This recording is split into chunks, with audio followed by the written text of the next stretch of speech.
In 1998, Best and colleagues looked at improved function and recovery after muscle stretch injury of the tibial anterior muscle.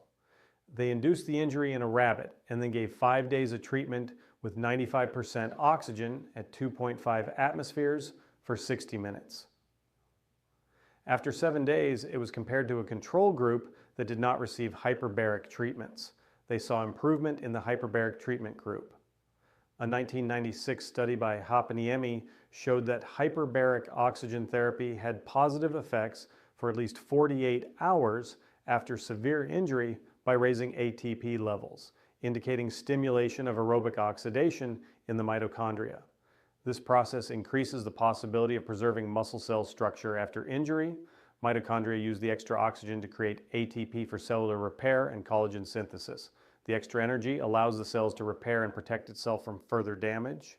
Fibroblasts and leukocyte functions are also enhanced by the treatments, which aid in tissue repair, blood vessel development, and anti-inflammatory effects. Hyperbaric therapy treatments can enhance healing and repair for muscle, tendon, and ligament injuries.